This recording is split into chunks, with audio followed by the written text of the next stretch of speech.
Regulation 2.3 ഒരു പ്രൊസ്യൂമറുടെ inverter or panel damage ആയിട്ട് change ചെയ്യേണ്ടി വരുന്ന ചില അവസരങ്ങളിൽ ഉയർന്ന കപ്പാസിറ്റിയിലുള്ളത് അവൈലബിലിറ്റി ഇൻ മാർക്കറ്റ് വെക്കേണ്ട സാഹചര്യം വരുന്നു. ഇത് സംബന്ധിച്ച് ഡ്രാഫ്റ്റ് റെഗുലേഷനിൽ വ്യക്തതയില്ല. ഗ്രിഡ് സ്റ്റെബിലിറ്റി ഒരു നിമിഷം ഒന്നുകൂടെ ക്ലാരിറ്റി പറഞ്ഞോട്ട് ഒന്നുകൂടെ റിപ്പീറ്റ് ചെയ്യാമോ? ഓക്കെ. റെഗുലേഷൻ 2.3 ഒരു പ്രൊസ്യൂമറുടെ ഇൻവെർട്ടർ ഓർ പാനൽ ഡാമേജ് ആയിട്ട് ചേഞ്ച് ചെയ്യേണ്ടി വരുമ്പോൾ ചില അവസരങ്ങളിൽ ഉയർന്ന കപ്പാസിറ്റിയിലുള്ളതാണ് അവൈലബിൾ ആയിട്ടുള്ളത്. അങ്ങനെ വെക്കേണ്ട സാഹചര്യം വരുമ്പോൾ ഇത് സംബന്ധിച്ച് ഡ്രാഫ്റ്റ് റെഗുലേഷനിൽ യാതൊരുവിധ വ്യക്തതയും ഇല്ല. ഗ്രിഡ് സ്റ്റെബിലിറ്റി ഇപ്പോൾ ഏറ്റവും കൂടുതൽ എങ്ങനെയാണ് വ്യക്തത വരുത്താവുന്നുള്ള അങ്ങയുടെ നിർദ്ദേശം എന്താ? അതായത് ഇപ്പൊ നിങ്ങൾ പറയുന്ന ഏതെങ്കിലും ഗ്രിഡ് ഇത് ചേഞ്ച് ചെയ്ത് വന്നു കഴിഞ്ഞാൽ നിങ്ങൾ ഈ നെറ്റ് മീറ്ററിംഗിൽ നിന്ന് പുറത്തു പോകും, പുതിയ ഇതിലോട്ട് വരുമെന്ന് പറയുന്നു. മാറ്റാൻ പറ്റില്ല. അതായത് ഇപ്പൊ എന്റെ പാനലിന്റെ കപ്പാസിറ്റി ഒരു സിംഗിൾ പാനൽ എന്ന് പറഞ്ഞാൽ 435 വാട്ട്സിന്റെ ആണ്. ഇപ്പൊ 435 കിട്ടത്തില്ല, 600 ഇതൊക്കെയാ കിട്ടുന്നത്. അപ്പോൾ അതിലോട്ട് മാറ്റുമ്പോൾ കപ്പാസിറ്റി മാറുകയാണ് ചെയ്യുന്നത്. അതിപ്പോ ഞാൻ അടുത്ത നെറ്റ് മീറ്ററിംഗ് മാറി ഇതിലോട്ട് റെഗുലേഷൻ നോക്കിയാൽ നമുക്ക് വ്യക്തത വരും.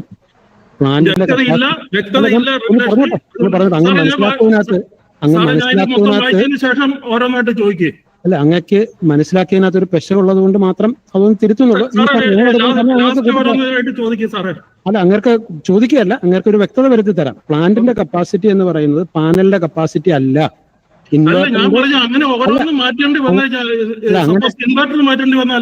അല്ല, ഇൻവെർട്ടറിന് ആ പ്രശ്നമില്ലല്ലോ. ഇൻവെർട്ടറിന് സെയിം കപ്പാസിറ്റി ഇൻവെർട്ടർ കിട്ടുമല്ലോ. അല്ല, ചില സമയത്ത് കിട്ടാതെ വന്നു കഴിഞ്ഞാൽ ഇപ്പം വെച്ചിരിക്കുന്നത് 4 കിലോ വാട്ട് സിംഗിൾ ഫേസ് വെച്ചിരിക്കുന്ന ഒരാൾക്ക് ഇപ്പൊ നിങ്ങൾ 3 ഫേസ് ആക്കണം എന്ന് പറയുന്നു. 3 കിലോ വാട്ടിന് മേളിൽ 3 ഫേസ് ആക്കണം. 4 കിലോ വാട്ടിന് ഒരു റിപ്പയർ ചെയ്ത് അതും അവൈലബിൾ ആയിട്ടുള്ള 3 ഫേസ് ആണ് വരുന്നത്. അന്നേരം ഇതിന്റെ കപ്പാസിറ്റി മാറുന്നില്ലേ? പറഞ്ഞോളൂ, കേൾക്കാൻ തയ്യാറല്ല, പറഞ്ഞോളൂ. ശരി. ഗ്രിഡ് സ്റ്റെബിലിറ്റി ഇപ്പോൾ ഏറ്റവും കൂടുതൽ ഗ്രിഡിൽ ഫ്ലക്ച്വേഷൻ നടക്കുന്നത് വൈകുന്നേരം 6 മുതൽ 7 മണി വരെയുള്ള സമയമാണ്. ഇതിന്റെ പ്രൊസ്യൂമർമാർ കുറ്റവാളികളല്ല. ഗ്രിഡ് സപ്പോർട്ട് ചാർജ് ഒരു കൺസ്യൂമർ കണക്ഷൻ എടുക്കുമ്പോൾ തന്നെ ഒരു നിശ്ചിത കിലോവാട്ടിന്റെ കണക്റ്റഡ് ലോഡ് എടുക്കുന്നുണ്ട്. അതിൽ കൂടുതലായിട്ട് എന്താണ് ഒരു സോളാർ പ്രൊസ്യൂമർ ആയിക്കഴിഞ്ഞാൽ ഗ്രിഡിന്റെ സപ്പോർട്ടിന് വേണ്ടി ഡിസ്ട്രിബ്യൂഷൻ ലൈസൻസി ചെയ്യുന്നത് എന്ന് മനസ്സിലാവുന്നില്ല. ആയതിനാൽ ഈ ഡ്രാഫ്റ്റ് റെഗുലേഷനുള്ള ഗ്രിഡ് സപ്പോർട്ട് ചാർജ് പൂർണ്ണമായും ഒഴിവാക്കേണ്ടതാണ്.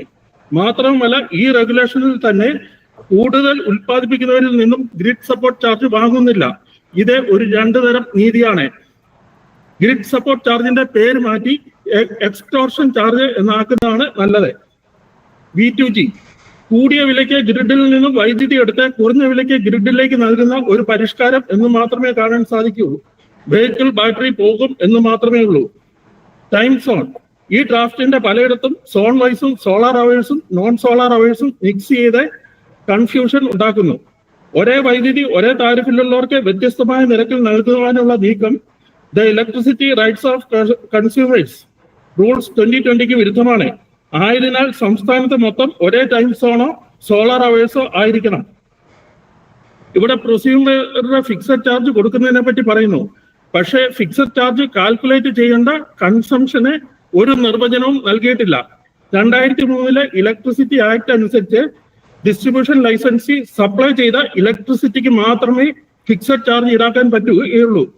ഇവിടെ ഡിസ്ട്രിബ്യൂഷൻ ലൈസൻസി സപ്ലൈ ചെയ്യാത്ത പ്രൊസ്യൂമർ സ്വന്തമായി ഉൽപ്പാദിപ്പിച്ച് സ്വന്തമായി ഉപയോഗിക്കുന്ന വൈദ്യുതിക്കും ഫിക്സഡ് ചാർജ് എടുക്കുന്നത് ഇലക്ട്രിസിറ്റി ആക്ട് 2003 വിരുദ്ധമാണ്. ആയതിനാൽ ഫിക്സഡ് ചാർജ് കണക്കാക്കുന്നതിനുള്ള കൺസംഷന് ആവശ്യമായ നിർവചനം നൽകണമെന്ന് അഭ്യർത്ഥിക്കുന്നു. ഈ ഡ്രാഫ്റ്റിലുള്ള അപ്പക്ക് ഡെഫിനിഷൻ മാറ്റി renewable energy and net metering regulation 2020 ഉള്ള ഡെഫിനിഷൻ തന്നെ പ്രീവിയസ് ഇയർ ബേസ് ചെയ്ത് ആക്കണം. അതുപോലെ ഫീഡ് ഇൻ ടാരിഫ് സെക്കി ബിഡ് ആശ്രയിക്കാതെ അപ്പക്ക് റേറ്റ് തന്നെ എടുക്കണം. നെറ്റ് മീറ്ററിംഗ് എല്ലാ കൺസ്യൂമേഴ്സിനും കൊമേഴ്സ്യൽ ഉൾപ്പെടെ എല്ലാവർക്കും നെറ്റ് മീറ്ററിംഗ് നൽകേണ്ടതാണ്. മാക്സിമം കപ്പാസിറ്റി ഉയർത്തേണ്ടതാണ്. റിന്യൂവബിൾ എനർജി ജനറേഷൻ മീറ്ററിൽ നിന്നുള്ള അളവുകൾ ഡിസ്ട്രിബ്യൂഷൻ ലൈസൻസിയുടെ RPOയ്ക്ക് വേണ്ടിയാണ്. ആയതിനാൽ അവ വാങ്ങി പരിപാലിക്കേണ്ട ഡിസ്ട്രിബ്യൂഷൻ ലൈസൻസിയുടെ ചുമതലയാണ്. അതിനാൽ പ്രൊസ്യൂമറുടെ പക്കൽ സമയം കഴിയുന്നു, 4 മിനിറ്റ് സമയമൊന്നുമായിട്ടില്ല, ഇടയ്ക്ക് ഡിസ്റ്റർബ് ചെയ്തുകൊണ്ടാണ്.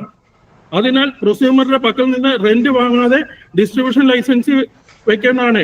പ്രൊസ്യൂമർ ഇൻസ്റ്റാൾ ചെയ്തിട്ടുണ്ടെങ്കിൽ ഡിസ്ട്രിബ്യൂഷൻ ലൈസൻസി റെന്റ് പ്രൊസ്യൂമറിന് കൊടുക്കേണ്ടതാണ്. ഡിസ്ട്രിബ്യൂഷൻ ലൈസൻസി RPO എടുക്കുന്നതിന് പകരമായി അതിനുള്ള കോമ്പൻസേഷൻ പ്രൊസ്യൂമർക്ക് നൽകണം. ഈ ഡ്രാഫ്റ്റ് റെഗുലേഷൻ തികച്ചും പക്ഷപാതപരമായിട്ടാണ് ഉണ്ടാക്കിയിരിക്കുന്നത്.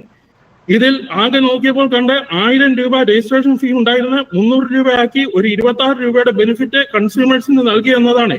അപ്പോഴും 100 രൂപ ലൈസൻസിക്ക് കൂട്ടിക്കൊടുത്തു. പിന്നീട് ഈ ഹിയറിംഗ് കൊണ്ട് എന്താണ് ഗുണം എന്ന് മനസ്സിലാകുന്നില്ല. ലൈസൻസിയും റെഗുലേറ്ററി കമ്മീഷനും റെഗുലേഷനുകൾക്ക് ഒരു വിലയും കൊടുക്കാതെ അവർക്ക് ഇഷ്ടമുള്ള രീതിയിലാണ് കാര്യങ്ങൾ നടത്തുന്നത്.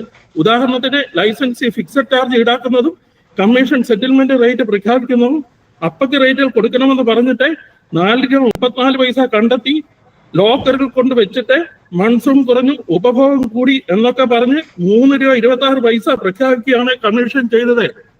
അതുപോലെ നിലവിലുള്ള കൺസ്യൂമർ എന്തിനാണ് വേവലാതിപ്പെടുന്നത് എന്ന കമ്മീഷന്റെ ചോദ്യം ഡിവൈഡ് ആൻഡ് റൂൾ എന്ന ബ്രിട്ടീഷ് പോളിസിക്ക് തുല്യമാണ്.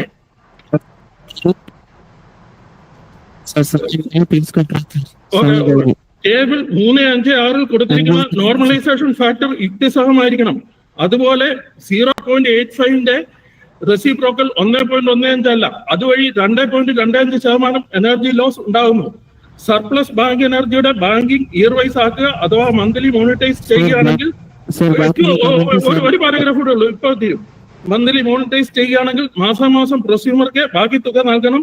റെഗുലേഷനിൽ വർഷാവസാനം കൊടുക്കാൻ പറയുന്നു, പക്ഷെ ഒരുവിധ ഇൻട്രസ്റ്റും പറയുന്നില്ല. പ്രൊസ്യൂമർമാരുടെ സെക്യൂരിറ്റി ഡിപ്പോസിറ്റ് അവരുടെ മന്ത്ലി ബില്ലിന് അനുസരിച്ച് കണക്കാക്കണം.